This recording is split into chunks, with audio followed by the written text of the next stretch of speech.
भाजपा ने अफगानिस्तान में NATO forces के अभियान पर दिया बल। आतंकी मुल्क पाकिस्तान का वजूद मिटाने की भी उठाई मांग।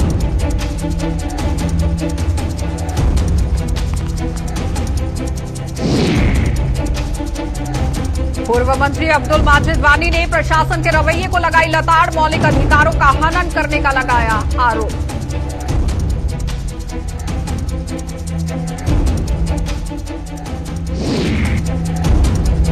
और कोरोना की तीसरी लहर की भविष्यवाणी के प्रति लोग हुए बेखबर। लापरवाही बरतने पर सांबा प्रशासन का चला डंडा।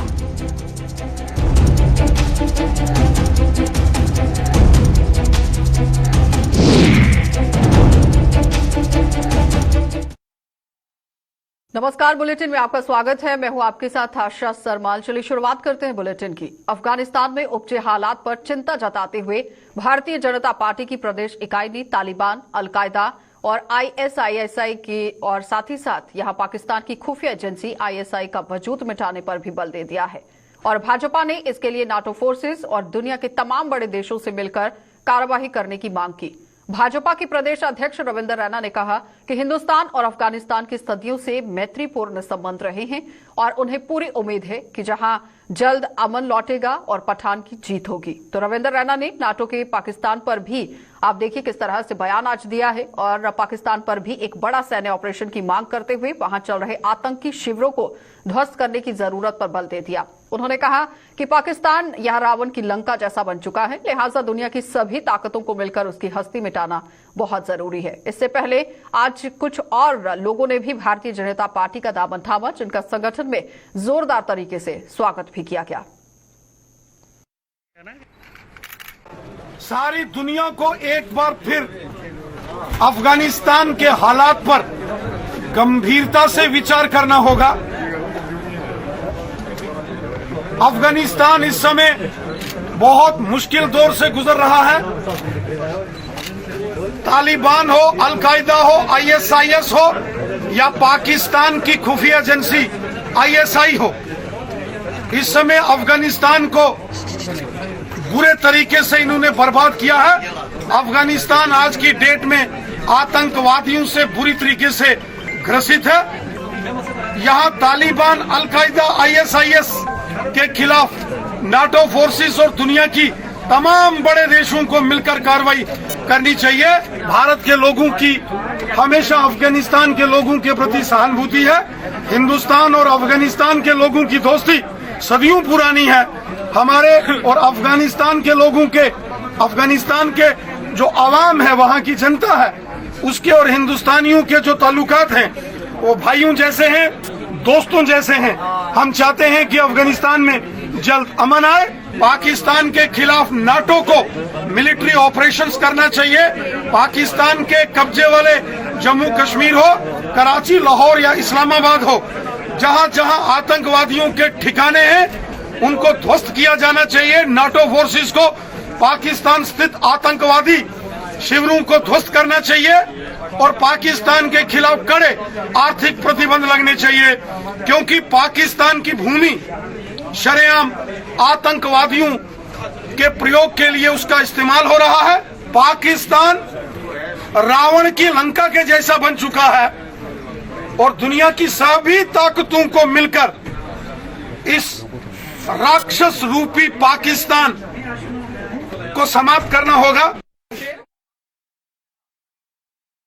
बुधवार को किश्तवाड़ में यूथ कांग्रेस के नेताओं पर हुए लाठीचार्ज के बाद वहां रवाना हुए पूर्व मंत्री व कांग्रेस के वरिष्ठ नेता अब्दुल माजिद वानी ने प्रशासन पर यहां उनके द्वारा ठाठरी में ही उन्हें रोक दिया गया है और प्रशासन पर पूरी तरह से आरोप भी लगाया गया, कड़ा ऐतराज जताया गया। पूर्व मंत्री का कहना है कि प्रशासन ने उन्हें बीच रास्ते में रोककर उनके मौलिक अधिकारों का हनन किया है। अब्दुल मजीद वानी को मजबूरन डोडा के डाक बंगले में रुकना पड़ा, जहां गुलिस्तान न्यूज के साथ विशेष बातचीत के दौरान उन्होंने प्रशासन के इस रवैये को लताड़ लगाई। उन्होंने कहा कि वे किश्तवाड़ जाकर आग में घी का काम नहीं करने वाले थे, बल्कि उनका मकसद यहां पुलिस के लाठीचार्ज में जो घायल हुए थे यूथ कांग्रेस के कार्यकर्ता, उनका हालचाल जानना था।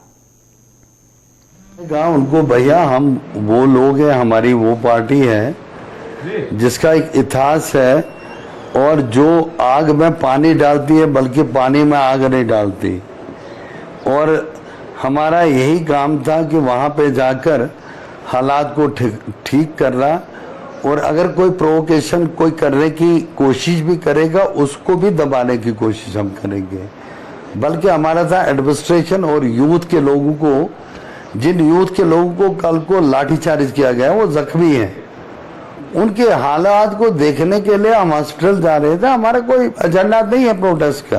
देखो भैया, मेरे हिंदुस्तान में हक है, हर एक को है, कॉन्स्टिट्यूशनल राइट्स हैं, फंडामेंटल राइट्स हैं कि आज अगर सरकार हमारी है, हिंदुस्तान में सरकार है, अगर वो गलती करेगी उस गलतियों को हम उजागर नहीं करेंगे।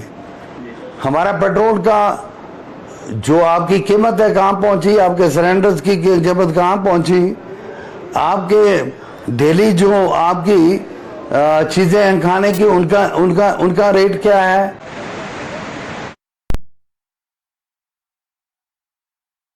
दूसरी ओर अब्दुल मजीद वानी और यूथ कांग्रेस के अन्य नेताओं को किश्तवाड़ न पहुंचने देने पर पार्टी की किश्तवाड़ इकाई ने भी रोष जता दिया है।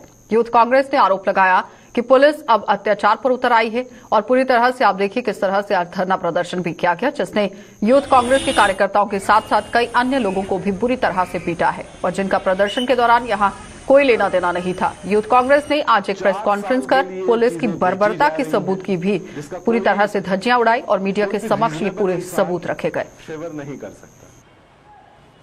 और वो यहाँ इन बच्चों का हालचाल जानने आ रहे थे, अपने वर्करों से मिलने आ रहे थे। कांग्रेस का इतिहास रहा है पानी डालने का, आग लगाने का नहीं रहा है। पुरअमन तरीके से अपने बच्चों से हम लोग मिलने की कोशिश कर रहे थे, लेकिन ये जो सियासत ये लोग चला रहे हैं, पुलिस आज की डेट में किसके नक्शो कदम पे चल रही है ये सब जानते हैं। छोटे छोटे बच्चे जो हैं हमारे, वो आज की डेट में इस चीज के लिए डंडे खा रहे हैं। हमारे ये जो वर्कर्स, हमारे लीडर्स हैं, इनके साथ साथ कल पुलिस ने आम लोगों को पीटा है, ड्राइवर्स को पीटा है, रेडी वालों को पीटा है बस स्टैंड में।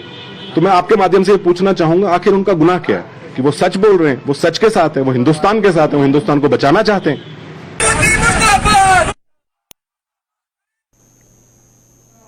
तो कोरोना की दूसरी लहर का प्रकोप कम होते ही अब तीसरी लहर का खतरा सर पर मंडराने के बावजूद भी लोग सुधरने का नाम नहीं ले रहे हैं। दूसरी लहर में हुई तबाही ज्यादातर लोगों के लिए अब यहां इतिहास बन चुकी है और यही वजह है कि केंद्र सरकार और जम्मू कश्मीर प्रशासन द्वारा बार बार मिन्नतें करने के बावजूद भी कोविड एप्रोप्रिएट बिहेवियर का पालन नहीं किया जा रहा है। और ऐसे ही कई लोगों के खिलाफ आज सांबा प्रशासन ने शिकंजा कसते हुए उन्हें करारा सबक सिखाया। सांबा की एसीआर राजीव मगोत्रा ने आज पुलिस की टीम को साथ लेकर ऐसे लोगों के साथ यहां ताबड़तोड़ चालान भी काटे हैं।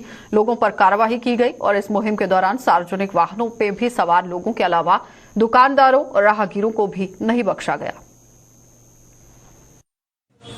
तो लोग जो है ये भूल गए हैं मास्क डालना, तो इसीलिए हमने जो है हमारी ड्राइव बीच में चलती रहती हैं, लेकिन आज एक्सटेंसिव ड्राइव जो है डिस्ट्रिक्ट एडमिनिस्ट्रेशन के उन्होंने आदेश दिया था कि आप ड्राइव स्पेशल लगाइए और लोगों को में थोड़ी अवेयरनेस हो जाएगी और मास्क डालना जो है वो बहुत ज़रूरी है।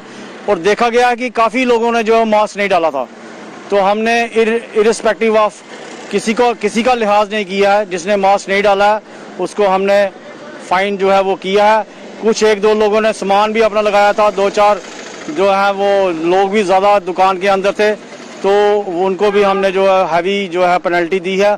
और लोगों से यही अपील करते हैं कि आप जो है कोरोना को आप आसानी से मत लीजिए और जो है एटलीस्ट 6 गज की दूरी और मास्क है ज़रूरी, तो मास्क जो है वो पहनना ज़रूरी है।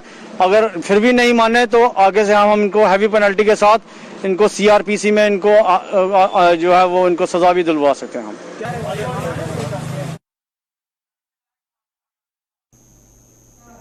तो कोरोना की संभावित तीसरी लहर की कदम थामने के लिए उठाए जाने वाले कदमों पर सुरनकोट प्रशासन द्वारा आज विचार विमर्श किया गया। इस संबंध में BMO सुरनकोट द्वारा आज ब्लॉक टास्क फोर्स मीटिंग का आयोजन किया गया था, जिसकी अध्यक्षता सुरनकोट की SDM नईमुल निसा ने यहां पर की है। तो बैठक में सभी BDO, JEO और साथ ही साथ स्कूल व कॉलेज प्रिंसिपल आदि भी मौजूद थे, जिसने इस मुहिम में सहयोग देने की भी मांग की। मैक्सिमम लोग ये भूल गए हैं कि थर्ड वेव भी कोई चीज है। थर्ड वेव शायद नहीं आएगी, क्योंकि ये नहीं पता कि सेकंड वेव में हमारी कितनी कीमती जाने गई हैं। तो एक से एक बढ़कर वो इसलिए कि हमने ये सब कुछ छोड़ दिया। सिर्फ छोटी सी बात है, अगर आप हाथ सैनिटाइज नहीं कर सकते, आपको बार बार हाथ धोना है, आपको थोड़ा सोशल डिस्टेंसिंग करना है, 2 फुट की दूरी रखना है। मगर इसमें ये लिस्ट छोड़ने से ऐसा ना हो, खुदा ना खास्ता थर्ड वेव में आ गया तो काफी लोगों का ये जान खतरे में पड़ जाएगी। इसमें यही मैं कहना चाहूंगी कि इसमें जो आपको सब मौलाना हजरात, हमारे जो प्रोमिनेंट पर्सन आए हुए हैं, काउंसलर आए हुए हैं, यहाँ पे BMO हजरात है, वीडियो ऑफिस से काफी लोग आए हुए हैं, प्रिंसिपल आए हुए हैं, ये अपने थोड़े एक मैसेज दें और लोगों को ये बता के जगह जगह कैंप्स करें थोड़े सा। तो ये बताएं इसमें कि आपको पहले सबसे पहले वैक्सीनेशन करवाना है, मगर वैक्सीनेशन में डरने की कोई जरूरत है। हमने खुद वैक्सीनेशन कराई है, हमारे बच्चों ने कराई है। अगर ऐसा होता हम बच्चों से अपने बच्चों को कैसे हम वैक्सीन। कोरोना महामारी के करीब 1.5 साल के इस दौर में लोगों में तनाव और चिंता बेहद हावी हो रही है। सामाजिक अलगाव भी यहां मौजूदा हालात में आप देखिए किस तरह से बनता हुआ नजर आ रहा है। मौजूदा समय में जिंदगी का एक अहम हिस्सा बन चुका है, जिसके चलते कई तनावग्रस्त लोग या फिर अपनी जान दे चुके हैं या फिर जान देने के लिए तैयारी में हैं।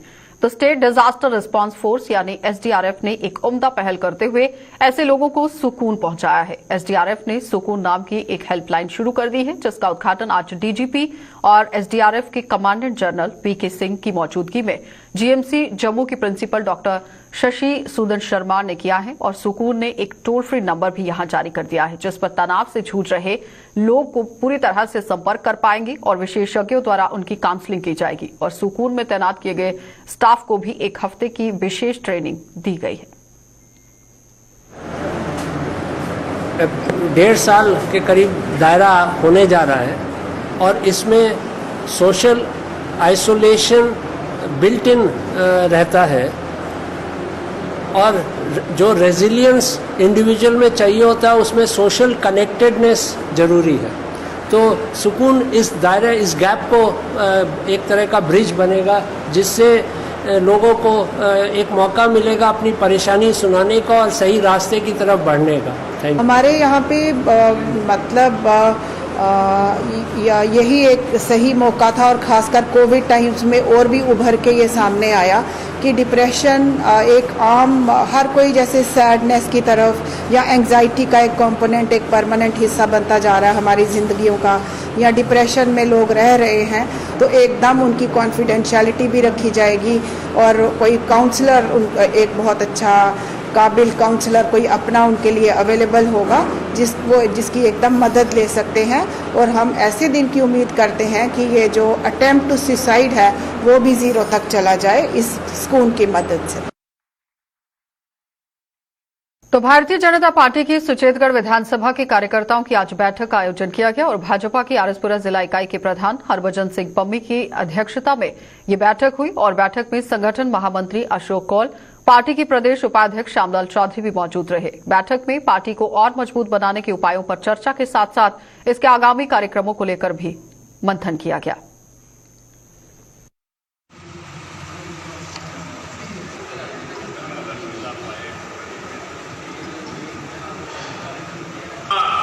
कि जो बैठक है कार्यकर्ता की, आप सभी को बोलने का मौका। पूर्व में ex cabinet minister Chaudhary Shyamlal जी,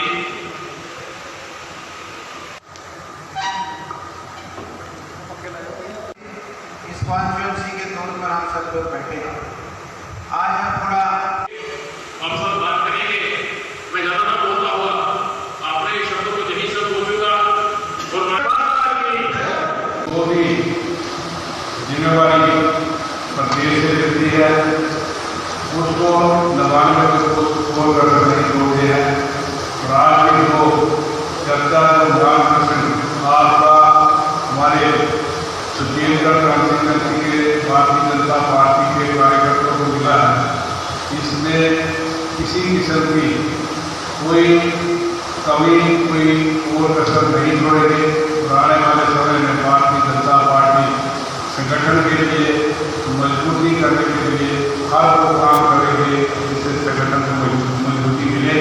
और मैं दोबारा हमारे आदरणीय अशोक कौल जी, संगठन महामंत्री, उनका जो मार्गदर्शन मिला है, आगे भी मिलता रहा, आज भी मिला, आगे भी मिलता रहेगा। उसको जो भी आज बात जहाँ हम सबको सुनने को मिली, जो काम आपने हमारे छत्तीसगढ़ क्रांति समिति के कार्यकर्ता को दिया है। के बाद आज स्टेट कॉन्स्टिट्यूंसी में हमारा प्रवास हुआ। इसमें प्योरली संगठन की बात की गई। जितने भी इलेक्टेड रिप्रेजेंटेटिव हैं, बीडीसी के मेंबर हैं, सरपंच साहिबान हैं, इन लोगों ने अपनी अपनी बात रखी और माननीय अशोक जी ने बड़े स्पष्ट लफ्जों में कहा कि आपको अपना कार्य करते हुए संगठन को मजबूत करने के लिए कार्य करना है, लोगों के बीच में रहना, लोगों की समस्या को सुनना है, उनका सलूशन निकालना है। और उसके बाद मंडल अध्यक्ष हमारे बीच में, दोनों मंडल अध्यक्षों के बीच में जिले की टीम, स्टेट के लोग सभी ने अपनी अपनी बात रखी है। सभी को जो भी निर्देश हमें जहां से मिला है, जो 3 महीने हमें कार्य मिले हैं, उसको हम अक्षरशः पूरा करने का पूरा प्रयास करें। मेरे मंडल अध्यक्ष बहुत ही सक्षम है, हमारी टीम बहुत ही सक्षम है। इस कॉन्स्टिट्यूंसी के इंचार्ज स्वर्ण सिंह जी और मेरे इस जिला के इंचार्ज अयोध्या जी, उनके जो साथ में सह प्रभारी हमारे मनमोहन जी, सभी ने मिलकर हम काम करेंगे। और जो टास्क हमें जो लक्ष्य मिला है कि आने वाले टाइम में जो 4-6 महीने में इलेक्शन होगी, सभी कार्यकर्ता मिलकर हम काम करेंगे और जो लक्ष्य माननीय अध्यक्ष रखा है 50 के पार, वो हम लक्ष्य पूरा करके आज भारतीय जनता पार्टी अपनी जिम्मेवारी। तो कठुआ के चंदवा इलाके में स्थित हायर सेकेंडरी स्कूल का नामकरण शहीद सिपाही बुआदित्य सिंह के नाम पर किया गया है। स्कूल परिसर में आज आयोजित एक कार्यक्रम के दौरान जिले के डीसी राहुल यादव अन्य लोगों की मौजूदगी में ये नामकरण किया गया। आपको ये भी बताएं कि जिन्होंने 1948 में पुंछ में कबालियों के साथ लोहा लेते हुए शहादत पाई थी और मरणोपरांत उन्हें वीर चक्र से भी सम्मानित किया गया था। जिन्होंने 1948 की वॉर में चिड़ी कोट में पुंछ सेक्टर में लड़ते हुए अपने जीवन का बलिदान दिया और उसके लिए उनको वीर चक्र से भी सम्मानित किया गया और उसी के कार्यक्रम आज यहाँ पर किया गया। उनके नाम पर हायर सेकेंडरी स्कूल चंदवा का नाम उनकी याद में यहाँ पर रखा गया है और ऐसे प्रोग्राम आगे भी हमारे चलते रहेंगे। अभी हमारे नेक्स्ट इस मंथ के लिए हमारा एक और प्रोग्राम 31 अगस्त को ड्यू है, उसके बाद हमारा नेक्स्ट मंथ का हम शेड्यूल निकालेंगे। एंड इनका नाम बुआदित्य सिंह है, मैं उनकी पोती हूँ यानी कि ग्रैंड डॉटर। मेरे को बहुत गर्व है उनके ऊपर कि उनकी वजह से आज स्कूल का नाम रखा गया उनके नाम के ऊपर, जिसकी वजह से जागरूकता आएगी। कि कितने बच्चे होते हैं 10th-12th में, उनको पता चलेगा कि हमें भी अपने देश के लिए कुछ करना है, उनको भी पता चलेगा। वो एक ऐसे इंसान थे जिनकी छाती मतलब कि चेस्ट पे एक बुलेट लगी थी, उनके बावजूद भी उन्होंने 7 मिलिटेंट्स को मारा था। तो ये कितनी गर्व की बात है हमारे लिए। तो जम्मू कश्मीर में चल रहे नशाखोरी के कारोबार पर लगाम कसने के लिए पुलिस ने अपना अभियान तेज कर दिया है। इस कारोबार से जुड़े हुए लोगों को पकड़ने के लिए हर दिन छापेमारी की जा रही है और इसी अभियान को जारी रखते हुए राजौरी पुलिस ने एक सरपंच को गिरफ्तार कर उसके कब्जे से 690 ग्राम चरस बरामद की है। दरअसल केरी सेक्टर के ये चलास डूंगी इलाके के सरपंच हैं और सरपंच मोहम्मद लियाकत पुत्र मोहम्मद रशीद को शक के आधार पर पुलिस ने नाके पर रोका था। जब उसकी तलाशी ली गई तो उसके पास से 690 ग्राम चरस बरामद हुई। राजौरी की एसएसपी शीमा नकी ने भी यहां बताया है कि मोहम्मद लियाकत को गिरफ्तार कर उसके खिलाफ एनडीपीएस एक्ट के तहत मुकदमा दर्ज कर लिया गया है। लेना स्टार्ट करते हैं एंड कहीं ना कहीं because of its very nature addictive. Police station Sunderbani की एक पुलिस पार्टी ने दौरान चेकिंग एक गाड़ी इंटरसेप्ट की, Tata Indigo JK 02B 2493 number. ये गाड़ी जम्मू डिस्ट्रिक्ट की तरफ जा रही थी। चेकिंग के दौरान इस गाड़ी से 690 gram of heroin like substance recover हुई है। वो इंसान जिसकी पोजेशन से ये रिकवर हुई है उसको आइडेंटिफाई किया गया है as Liaquat Ali son of Mohammad Rashid RO Chalas. इस सिलसिले में पुलिस स्टेशन सुंदरबनी ने एक FIR दर्ज किया है, FIR number 79 of 2021 under sections 8, 21, 22 of NDPS act. इसमें फर्दर इन्वेस्टिगेशन जारी है। इस रिकवरी की जितनी बैकवर्ड और फॉरवर्ड लिंकेजेस है वो इन्वेस्टिगेशन पे ही सामने आएगी। अभी डिसाइसिवली कुछ नहीं कहा जा सकता। इन्वेस्टिगेशन के दौरान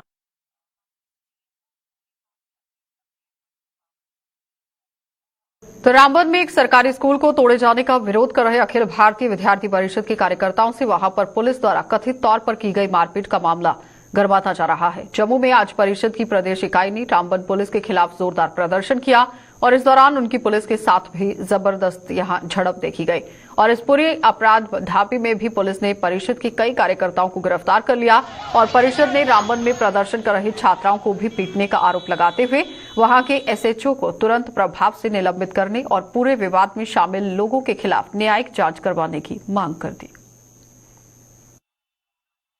प्रकार से कल रामबन के अंदर विद्यार्थी परिषद के कार्यकर्ताओं को वहां की स्थानीय पुलिस द्वारा मारा जाता है, जिस प्रकार से एबीपी के कार्यकर्ता वहां पिछले 3 दिनों से पीसफुली प्रोटेस्ट कर रहे थे। जब वहां के प्रशासन द्वारा एक हाई सेकेंडरी स्कूल को डिस्ट्रॉय करने का काम किया जाता है, डिमोलिशन करने का काम किया जाता है, तो विद्यार्थी परिषद के कार्यकर्ता वहां यह मांग करते हैं कि इस हाई सेकेंडरी स्कूल को दोबारा बनाया जाए। परंतु कल जिस प्रकार से पुलिस की शय पे वहां गुंडे घुसते और पुलिस के अधिकारियों द्वारा वहां छात्राओं को मारा जाता है, सबसे पहले मैं विद्यार्थी परिषद की ओर से पूरे घटना की कड़े शब्दों में निंदा करता हूं और विद्यार्थी परिषद यह मांग करती है कि एसएचओ रामबन को तुरंत सस्पेंड किया जाए और इस पूरे घटना के अंदर जितने लोग इन्वॉल्व है उनके खिलाफ मजिस्ट्रेट इंक्वायरी की एबीपी मांग करती है। अगर इस तरह का नहीं कदम उठाती सरकार तो आगे क्या? देखिए, अगर इस प्रकार का कदम नहीं उठाया जाएगा तो विद्यार्थी परिषद पूरे जम्मू कश्मीर के अंदर एक बहुत बड़ा उग्र प्रदर्शन करेगी, जिसके जिम्मेवार केवल और केवल जम्मू कश्मीर की एलजी सरकार होगी। केंद्र सरकार की एक पाइपलाइन योजना के विरोध में यूथ कांग्रेस ने आज जम्मू में जोरदार प्रदर्शन किया और यूथ कांग्रेस ने डोगरा चौक से एक रोष रैली निकालने की कोशिश भी की, जिसे पुलिस ने विफल बना दिया और पार्टी ने आरोप लगाया है कि इस पाइपलाइन के माध्यम से केंद्र सरकार पूर्वजों के बनाए हुए इस पूरे देश को बेचने का काम कर रही है, जिसे कतई भी बर्दाश्त नहीं किया जाएगा। जिस तरह से नेशनल एनएमपी स्कीम जो लाई है, नेशनल मोनेटाइजेशन पाइपलाइन स्कीम, जो भारत देश को बनाया हुआ, हमारा पुराने पूर्वजों का देश बनाया हुआ, उसको बेचने के काम जो कर रही है भारतीय जनता पार्टी, उसी को लेकर आज हमारा प्रोटेस्ट है। हमारी मेन डिमांड है जो देश को जो 70 साल में बनाया है उसको बेचने का काम बंद करे भारतीय जनता पार्टी। जो कल तक चिल्लाती थी कि कांग्रेस ने कुछ नहीं किया, आज वही 70 साल की बनाई हुई चीजों को बेचने का काम भारतीय जनता पार्टी कर रही है। नल के माध्यम से होने वाले पानी की सप्लाई के किराए में की गई बढ़ोतरी के विरोध में शिवसेना बाला साहेब ठाकरे की जम्मू कश्मीर इकाई सड़कों पर उतर आई है। शिवसेना ने जम्मू में आज प्रदर्शन कर प्रशासन के इस आदेश की कड़ी निंदा की और शिवसेना का कहना है कि जम्मू कश्मीर में जन संसाधनों की कोई कमी नहीं है, जिनके माध्यम से लोगों को बहुत कम खर्चे में 24 घंटे पानी की सप्लाई की जा सकती है। और तो और इन्हीं यहाँ जन संसाधनों के इस्तेमाल से कई मेगावाट बिजली भी पैदा की जा सकती है। लिहाजा जनता को बिजली और पानी बिना किसी शुल्क के मुहैया करवाया जाना चाहिए। बिजली पानी मुफ्त करो। वो पानी के बिल के अंदर जो 10% की बढ़ोतरी की गई है उसके खिलाफ है। देखिए, हमारा मांग है कि जम्मू कश्मीर की जनता का ये हक है कि उसको निःशुल्क मुफ्त में उसको बिजली पानी मुहैया करवाया जाना चाहिए। देखिए, जम्मू कश्मीर के अंदर पर्याप्त जल संसाधन है हमारे से, जिससे बहुत कम खर्चे के अंदर 24 घंटे जम्मू कश्मीर की जनता को पेयजल मुहैया करवाया जा सकता है। इन्हीं जन स्रोतों का इस्तेमाल कर कई मेगावाट यहां पर बिजली पैदा की जा सकती है। हमारी खपत मात्र 1800 से 2000 मेगावाट के अंदर है, जबकि जम्मू कश्मीर के जल संसाधनों का इस्तेमाल कर 16000 से 20000 मेगावाट तक बिजली पैदा की जा रही है। तो हमारी जम्मू कश्मीर की जनता का यह हक बनता है कि उसको बिजली पानी के अंदर बिलों के अंदर बढ़ोतरी नहीं बल्कि मुफ्त बिजली और पानी दिया जाना चाहिए। चलिए, तो आपने देखा कि शिवसेना की तरफ से एक मांग सामने रखी गई है कि बिजली पानी यहां पर मुफ्त होना चाहिए, लेकिन अब देखना ही होगा कि धरना प्रदर्शन करने के बाद क्या एलजी प्रशासन हरकत में आता है या नहीं। फिलहाल बुलेटिन में इतना ही। देश और दुनिया की खबरों के लिए आप बने रहिए हमारे साथ।